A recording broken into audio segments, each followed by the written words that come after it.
દક્ષિણ ગુજરાતની સૌથી મોટી સહકારી સંસ્થા સુરતની સુમુલ ડેરીની ચૂંટણીમાં ભાજપે એકતરફી જીત મેળવી હોય તેમ 16માંથી 15 બેઠકો જીતી ભાજપે બહુમતી મેળવી હતી, જ્યારે કોંગ્રેસ ખાતું પણ ખોલી શકી નથી.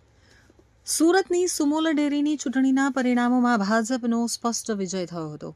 કુલ 16 બેઠકોમાંથી ભાજપ સમર્થિત ઉમેદવારોએ 15 બેઠકો ઉપર જીત મેળવી બહુમતી હાંસલ કરી હતી, જ્યારે એક બેઠક ઉપર અપક્ષ ઉમેદવાર વિજેતા બન્યા છે. કોંગ્રેસ આ ચૂંટણીમાં એક પણ બેઠક જીતવામાં નિષ્ફળ રહી છે.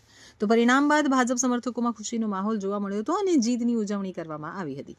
સુમુલ ડેરીના આગામી સંચાલનમાં હવે ભાજપનું જ પ્રભુત્વ રહેશે.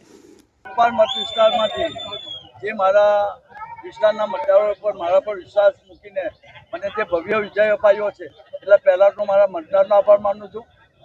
ઓલપાડના પૂર્વ મંત્રી અને હાલના ધારાસભ્ય મુકેશભાઈ, બ્રિજેશભાઈ, કુલદીપભાઈ અને સમગ્ર મારી સાથે કામ કરનારા મારા નીતિનભાઈ હોય કે તમામ મિત્રોનો મારા તબક્કે આભાર માનું છું.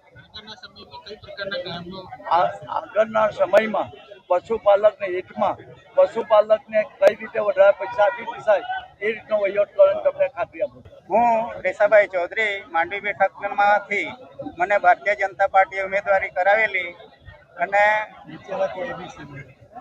ભારતીય જનતા પાર્ટીએ મને ઉમેદવારી કરેલી. ભારતીય જનતા પાર્ટીએ મારા પર જે વિશ્વાસ મૂકેલો તે વિશ્વાસ આજે સાબિત થાય છે, એટલે હું ભારતીય જનતા પાર્ટીનો પહેલાં ખૂબ ખૂબ આભાર માનું છું. સાથે સાથે એટલો જ વિશ્વાસ મારા પર મારા મતદારોએ પણ મૂક્યો. મારા તાલુકાના માંડવી અને હરેક તાલુકાના મતદારોએ મારા પર જે વિશ્વાસ મૂક્યો એને પણ હું એ લોકો માટે પણ હું ખૂબ ખૂબ આભાર માનું છું. આગામના સમયમાં હું હંમેશા પશુપાલકો માટે, પશુપાલકોના હિતમાં અને પશુપાલકને લાભો થાય એવા સતત પ્રયત્ન કર્યા છે. આ મારી ત્રીજી ટર્મ છે, એટલે 2 ટર્મમાં મેં જે મારા કામગીરી મેં કરેલી એને જ જોઈને મારા પશુપાલકોએ મારા પર ખૂબ જંગી મહોબ્બતથી જીતાડીને મારા પર વિશ્વાસ. સંજયભાઈ બબનભાઈ સૂર્યવંશી, મુખરમુંડા તાલુકા 19 મત મળ્યા છે.